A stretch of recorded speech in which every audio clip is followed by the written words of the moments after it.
एक सन्नाटे भरे रेगिस्तान में जीवन और मौत का मर्म छिपा हुआ था। वहां जहां रेत के टीले एक दूसरे से टकराते थे, एक आदमी खड़ा था। उसका पैर बारूदी सुरंग पर था, इंगित करते हुए कि वह किसी भयावह खतरे के कगार पर था। हर सांस के साथ उसकी धड़कन तेज हो रही थी।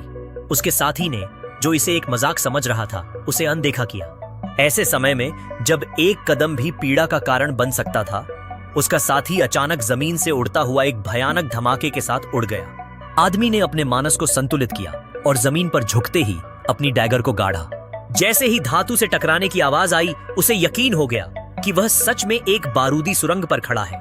इसी बीच आक्रमणकारी रेत की आंधी ने उसकी सांसें रोक दी। उसने अपने चेहरे को कपड़े से ढक लिया और अपनी स्नाइपर राइफल को मजबूती से थाम लिया, जैसे वह एक बंकर से बाहर आ रहा हो। किसी भी क्षण चूक होने से उसका अस्तित्व मिट सकता था। सूर्य की जलती गर्मी में उसकी स्थिति बिगड़ने लगी। पानी की कमी से उसकी शारीरिक और मानसिक शक्तियां कमजोर होने लगी। दर्द, प्यास और थकान ने उसे हताश कर दिया था और अंततः उसने अपनी पिस्तौल खुद पर तान दी। एक पल में उसके एकाकीपन और थकावट ने उसे इस त्रासदी को समाप्त करने के लिए उकसाया। तभी उसकी नजर एक बूढ़े व्यक्ति पर पड़ी, जो संजीवनी की तरह आ रहा था। उस बूढ़े ने चुपचाप आगे बढ़कर अपने लकड़ी के पैर को उसी सुरंग पर रखा। बूढ़े की कहानी ने उसे हिम्मत दी। वह याद करने लगा कि कैसे उस बूढ़े ने अपनी टांग खोई, लेकिन अपने डर को हार कर स्वतंत्रता पाई। अब उस आदमी ने खुद पर विश्वास किया और अपने पैर को धीरे धीरे हटा दिया।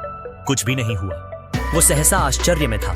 रेत को एक तरफ करते ही उसे एक साधारण कैन मिला। उस क्षण में उसे एहसास हुआ कि जीवन में भी ऐसे ही डर छिपे रहते हैं।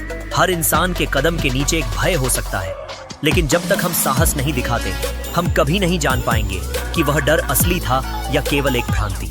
जो डर हमें रोकता है, उस पर एक कदम बढ़ाना सबसे बड़ा साहस है।